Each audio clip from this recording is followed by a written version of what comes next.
morning. My name is Trevor Mercady. I'm the Grand Chief of Treaty 8 First Nations of Alberta. It's an honor to be here amongst everybody here. We are here because we have issues up in Alberta, Northern Alberta specifically, when we talk about Treaty 8. There's been discussions around the Alberta-Canada MOU in which we haven't been privy to. We haven't been communicated with. There's no consultation. And we see a direct infringement on our treaty rights when we talk about how we're supposed to be dealt with in our territories. As we know, the recently announced Canada-Alberta MOU and pipeline initiative were done with zero consultation, zero notice, and zero involvement of the First Nations of Treaty 8. This is a breach of our Treaty Number 8, a breach of Canada's constitutional obligations, and a breach of the honour of the Crown. Treaty rights and Crown obligations. Let us be clear that Canada cannot delegate its treaty responsibilities to Alberta or industry. The Imperial Crown entered Treaty Number 8 with our ancestors. That responsible is non-delegible. No government or federal or provincial can negotiate, approve, or commit to the development on Treaty 8 lands without the direct involvement and consent of the Treaty 8 First Nations. Our nations are not stakeholders. We are rights holders with sovereignty, jurisdiction, and authority over our lands and waters. Canada and Alberta announced the MOU and the pipeline affecting our treaty territory without informing the nations. This is unacceptable. We expect Canada to ensure meaningful consultation takes place in Alberta, not after deals are signed, but before any decisions are made. We are asking Canada to stop turning a blind eye to how Alberta and industry operate in our territory. Ottawa must pay attention. Ottawa must insist on proper lawful consultation. The Prime Minister committed this to us at the Prime Minister's Summit in Ottawa past July, yet we haven't seen the words put into action. For years, Alberta and industry have made decisions on our lands with minimal or no engagement. This must end. Canada has a duty to monitor and ensure that Alberta does not bypass treaty rights, jurisdiction, or consent. We are urging the federal government today, watch what the province of Alberta is doing. Watch how industry operates. Watch how our rights continue to be minimized. Our lands and waters are already facing cumulative impacts from decades of development. Another major project, another consent, only deepens the harm and increases Canada's legal exposure. We have formally notified the Prime Minister that any further attempt by Canada, Alberta, or industry to move ahead without us will result in immediate action. Those actions will include willfully withdrawing cooperation from joint initiatives, fully exercising our treaty, constitutional, political, and legal mechanisms to defend our sovereignty. We are demanding that all actions stemming from this MOU and pipeline announcement be paused immediately until our free, prior, and informed consent is obtained. If this country believes in reconciliation, in treaty implementation, and respect for Indigenous rights, then the federal government must uphold its highest legal and moral obligation. Treaty 8 First Nations will not allow decisions about our lands and our future to be made without us. It's very important to note that communication between the individual sovereign nations is key. If there's going to be any development in our territories, we have to understand, and the government, the industry have to understand that the business of consultation has to be done at the forefront before any announcements are made. Every nation must be consulted. It's a part of who we are. It's our territories, and when we're receiving information or news media releases about MOUs that are affecting our territory, we have a real problem with it, and we will deal with it accordingly. Thank you. Is there questions here or later? Somebody else needs to speak? Good afternoon. My name is Chief Billy Jotakro with Miksuk Cree First Nation. I recently was in a meeting with some other chiefs from Treaty 6, 7, and 8 and with the Prime Minister, and I had made it known on that day that that it was unacceptable that they were signing an MOU with Alberta and Canada and without even engaging with the Treaty 8 nations. Those resources that they are talking about are coming from the Treaty 8 region, And for that to go ahead without us is totally unacceptable. We have a lot of outstanding issues in the northern region of Alberta, and one of the main reasons is the treat and release. They're trying to push that, and for these major projects of interest to go ahead, they're going to need to do something with those treated tailings ponds, and they're not putting them into the Athabasca River. By them going to expedite major projects is totally unacceptable on behalf of the people in Fort Ship. So with that, Carney, Premier Smith, you guys need to get yourselves in order and come and speak to the people that these resources that their lands lie on. Thank you. Thank you, Chief.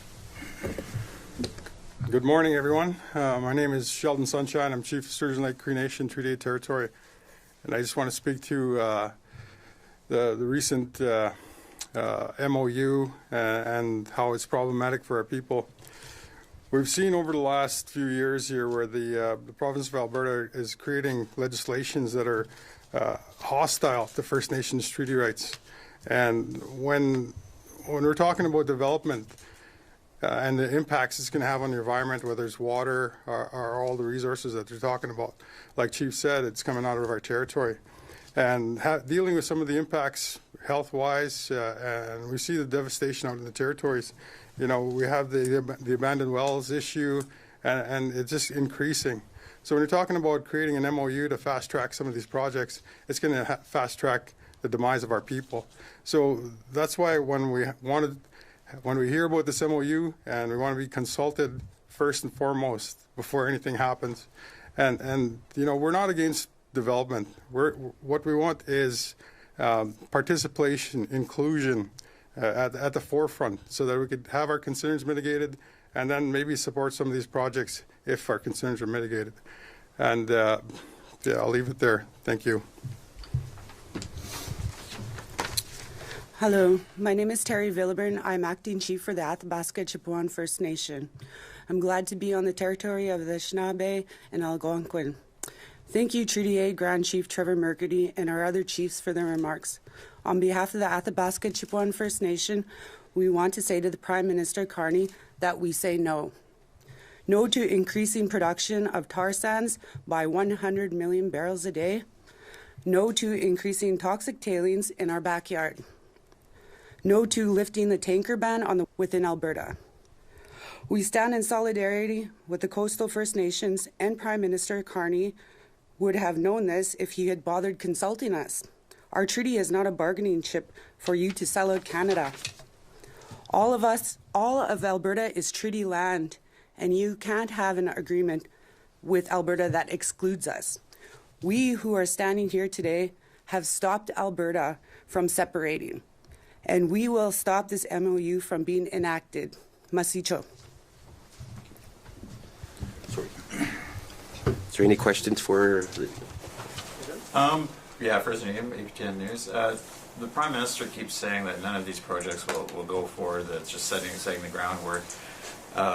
Closed off and after announcement has been made without consultation, as you say. Do you take him at his word that the government will not let these go forward without consent?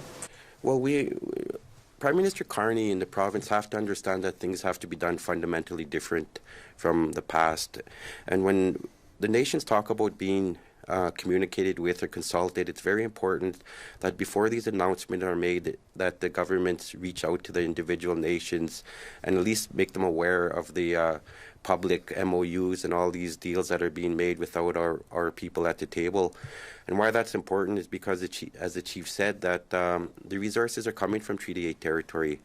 The impacts are in Treaty 8 territory. There's many cumulative impacts that are not dealt with responsibly today in Alberta. When we talk about the orphan wells, we talk about the tailings, we talk about logging and land sales and all these things. It's really that Alberta is out of control. And it's up to us to keep Alberta in control and making sure that they adhere to the duty to consult and make sure that our nations are fully consulted right from the start of these projects so we could avoid these issues. If they would have reached out and talked to each and every nation like they should, we would be avoiding this problem because they would understand our issues and find a way to move forward. So, we're really looking for that communication to be ramped up. We do push at every level to make sure that initiative is spoken about when we talk about communication and how important it is. Now, that's my next question, as I know that after the fact, of course, they've committed to meetings with the Coastal First Nations and BC government. You met with him, a couple of you met with him last week. Did you get a commitment that he plans to do a broader consultation with the Alberta First Nations? Well, what we've been pushing for a number of months now is to have a direct conversation with our chiefs of Treaty 8 and Prime Minister Carney to deal with these issues. So what we're looking for is meetings for them to beef up the regulatory processes within Alberta when we talk about water and releases and these types of other issues that we're facing, because we can't really move forward in a good way when the cumulative impacts and the impacts of industry are still there and present and not being taken care of today. In Alberta, we have a massive drought that's going on, and industry is using a large portion of that water unrestricted. We have MOUs and legislation coming forward from Premier Smith and the UCP that is, like Chief Sunshine had mentioned, it's very hostile to our people. So we're looking for a way forward. However, it has to be on our terms and be respectful of what our people are looking for. And did they seem open to that, or planning something like that? Yeah, they're always open to communicating. However, we haven't nailed down a date yet, and we're looking for a meeting with him in the new year. Natasha Malewski, Canada's National Observer. Just on, you mentioned concerns about resources, including water. I'm wondering if you've given any thought to the Pathways CCS project and the potential strain that would put on water resources in your regions. Well, it's very concerning because I'm not sure if I haven't heard of any nation that supports the Pathways projects. We're hearing a lot about it. There's a lot of pushback from the nations that are impacted by the project. And once again, the science behind it is not all that sound. There's issues with and what they're looking forward on when they're implementing these ideas. We have to fully understand what the project is. We have to understand the impacts. We have to understand the remediation and the long-term impacts of our people so we could adjust ourselves accordingly. And you mentioned earlier that you'll be looking at taking action if this pattern continues. You also mentioned potentially withdrawing from certain joint initiatives. I was just wondering if you have any examples of what those could be. Well, there's many examples of coordinated efforts. We try to work with the province as much as we can. However, it's very difficult to move one step forward when we're being pushed 2 steps back in every instance that we're taking. So the relationship with the province of Alberta hasn't been very, very productive. It's just something that we're working on. However, when we have the UCP and Daniel Smith consistently and constantly pushing back on the rights of our people and telling us that if we don't like it, maybe we should litigate, that's what we'll do. So that's some things that we're really looking at is preparing ourselves for litigation, preparing ourselves for political activism, and also getting our grassroots people aware of the issues that we're facing so we could also look at that. And a question for everyone. I mean, there's been a lot of talk, especially at the federal level, about trying to advance equity, ownership, things like that when it comes to major projects to try and, make sure that there's benefits for First Nations and Indigenous communities. I know that it's tough when there aren't necessarily specific proposals, but I'm just wondering for each of you how, an equity proposal would potentially change things or shape how you're approaching projects.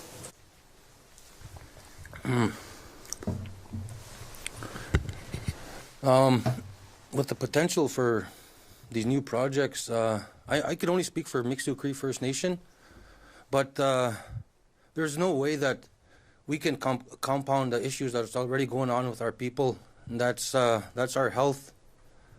Since 2022, we've had 149 cases of cancer in our community, and we've also had some of the rarest forms of cancer as well. And we haven't received the data from 2022 to current. AHS provided that to us, and I'm seeing a direct link with the Imperial incident of 2022, because there's been a big influx of, I would say, closer to 60 more people been diagnosed since I've been the chief. So there's no way that I could stand here and say, let's add to this issue, because I'm going to ask each and every one of you guys and the rest of Canada, if your house is on fire, would you add more wood to it? There's no way. We need to fix what's going on in northern Alberta right now. Daniel Smith's aware of this. Industry is aware of this. Carney is aware of the health problem in my community. And that's by our people seeing adequate physicians in an adequate time period, not 4 or 5 months behind when they're being diagnosed with third or fourth stage cancer. It's totally unacceptable. We need to fix what's broken now. And I've told Carney this many times. I've told Daniel Smith this too. We need to fix what's broken. Then we can talk about going forward. But it's got to be collectively and consulted with each individual nation. There's no way 1 or 2 nations can speak on the collective of each and every one of us. Thank you. Thank you. I'd just like to speak to some of those projects. You mentioned the Pathways project. That's just one major project. The oil sands.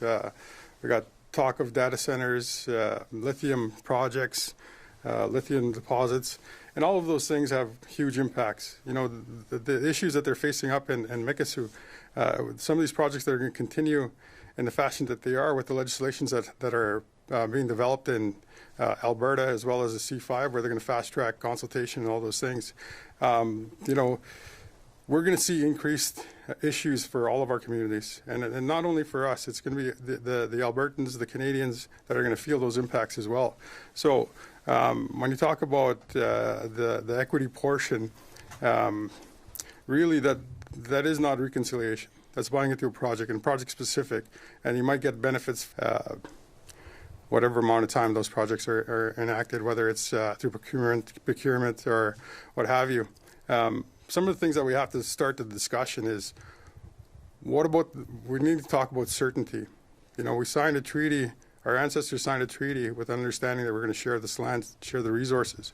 That's where we have to start. You know, we have a process that's been failing us. The consultation process has been failing us in Alberta, big time, with Mikisew and all of their data. And yet, what process are they going to use? Are they going to use that same process for some of these major projects? And we're going to see for our people. And the impacts on our health is going to be enormous. So, you know, with cost of living going up in everybody's territory, you know, our people are starting to go back to the land, start to harvest the way we lived our lives, but we can't because there's so much development, and so that creates added pressures on us. So, thank you. I just want to make sure that. Thank you. We have time for one final question. We still have time. You want to ask the question? Yeah. I don't know if you wanted to make a comment to that. Yeah, I kind of was going to make a comment on that part. Councillor Mike Mercady of the Athabasca Chippewa First Nations. The thing that's brought up with that is kind of very important, is that the First Nations in Canada right now are part of the 21st century. Having pipelines and proponents and making deals is nothing new to us. We've done this for several decades. This wouldn't be our first pipeline. Some engagements on some proper consultations. We've had proper accommodations in the past with the proponents and with the federal governments and provincial governments. This is not happening now. They seem to be changing the way they want to do business with us, and that's why we're kind of shocked that they decided to do this without our consultation, without having us at the table at the time. One of the messages that's coming from their own federal cabinets here in Ontario is that if Carney and Smith had actually sat with the First Nations first to talk about this pipeline and how it goes forth, the probability would have been that the First Nations would have been the one that announced it. And how that would look would be probably getting everybody on board to say, why did they do that? What kind of deal in there that actually convinced them to do otherwise? And this is what we want. We want all the eyes on this. We want everybody to look at this in a proper way so that we are done and dealt with in the most respectful way. Because anything that follows a treaty along with anything with the federal government has to go and are obligated to. And we only come to this because we haven't been consulted properly with. And going against what's happening to our people. Our graveyards are getting full, our waters are getting low, our birds are falling into their tailings. They're talking about treat and release after acknowledging a Clean Water Act. That's kind of contradictory to what exactly is going on. If they're putting a Clean Water Act on a treat and release, they really can't do both. So they have to come to a conclusion about how exactly they want to deal with that with First Nations and their proponents. And like I said, we've done deals before. This is nothing new for First Nations and the proponents to have agreements together to move forward. We've done this before. This is nothing new. And in order to do so again, they have to come to the table with us so that we walk forward. And we can't walk where we keep watching them go without us. Causes us to kind of stand here and come to the nation's capital to make our statements like this and in hopes that the general public sees that we do want to be part of the 21st century. I hope that helps answer some of that, because all along across the whole board with First Nations from the West Coast to the East Coast, we all share the exact same sentiment. Consultation first, and then we could move forward. Simple, easy. We avoid a lot of this confrontation, a lot of these things that are going on. And the one thing with First Nations in the courts, we have a very good track record of winning. So thank you. Yes, hi. My question is for the Grand Chief. I'm Aya Dufour. I report for iPolitics.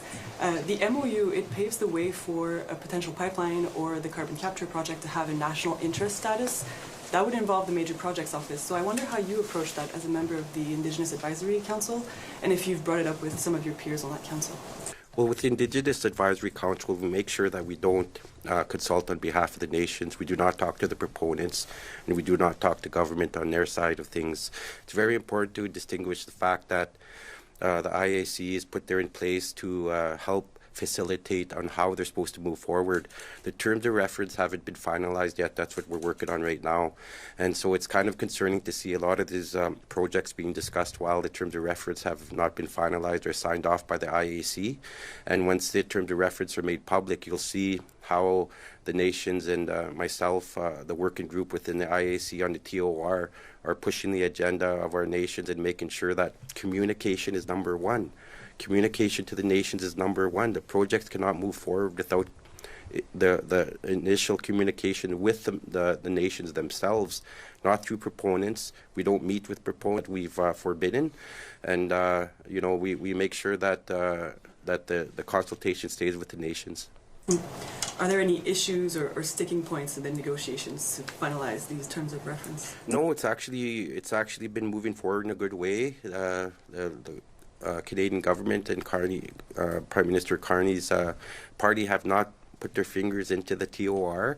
They're allowing the working group to develop the terms of reference, and they've been, to this point, they've been very understanding within the issues that we bring forward on the MOU, and also the IAC and the major projects. So it's been a good process. However, we're still concerned that they won't take our advice. So that's what we're waiting to see. And I mean, if you were in a situation where you felt like the advice wasn't being taken, how would you proceed? Well, we've already discussed that in internal meetings, that there's, we'd probably leave the table if our advice is not being taken. That's been one of the first and foremost comments, especially for myself as the Grand Chief of Treaty 8. I have a mandate. I have a very intricate position here that has to be respected when it comes to how we move forward with the IAC, and we're very concerned, and we make sure that any communications, even the TOR, is funneled through our legal counsel as well, to make sure that they're having input and making sure that there's no gaps in terms of reference. Thank you. I have one more question. Okay, last question? Yeah, the last one. We'll go on Zoom, Yeah. okay? We have one question. I just was very quickly very curious. I know that some of you, of course, met with the Prime Minister at the Assembly of First Nations meeting last week. It wasn't on the agenda, so I'm very curious as what did you have to do to get that meeting? Well, most of the AFNs, they do have a time slot for the Prime Minister at some point in the Assembly. A lot of times it's at the end of the assembly. A lot of times it's at the beginning of the assembly.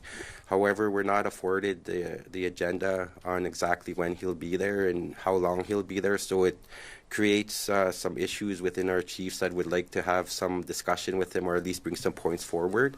And when we have a time slot of an hour and we listen to delegates, whoever speaking and, you know, talking, we it doesn't leave too much room for our chiefs to bring their issues forward. So we're looking at, you know, changing some of the ways that AFN does things to respect the chiefs a little bit more when they come from across the country to have their issues heard. Okay, we'll go for one question on Zoom. Okay. Alicia, the floor is yours. Hi, can you hear me in there? Yes. Hi, Chief Mercurdy. Kind of following up on one of the questions my colleagues asked about the Indigenous Advisory Council. Are you saying that the council wasn't given a heads up or aware that this MOU was being drafted, and like you guys had no input in what the terms of that MOU would be? Absolutely, we have no input in it. We weren't communicated that it was going to happen. It's just you know, is news to us, just as any other project.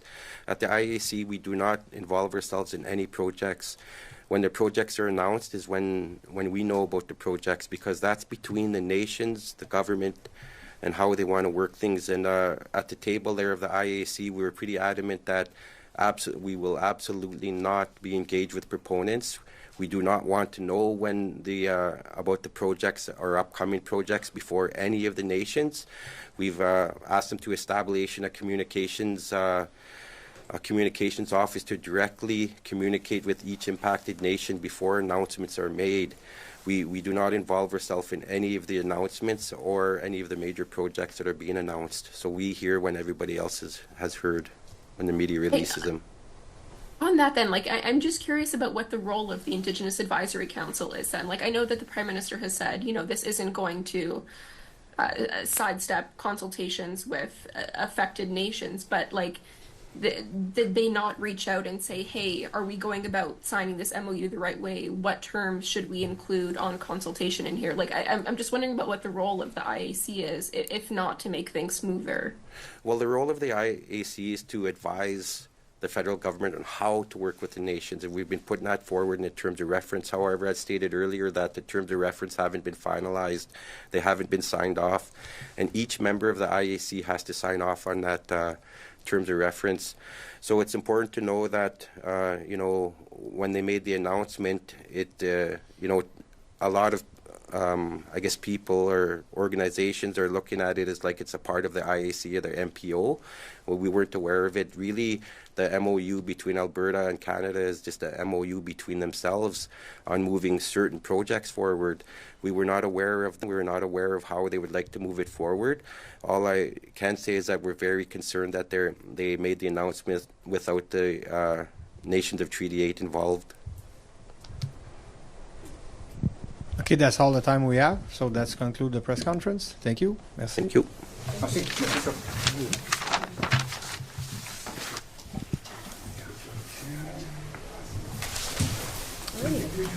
Ready to brace the cold and head back to the office? It was really windy when I walked. I don't know.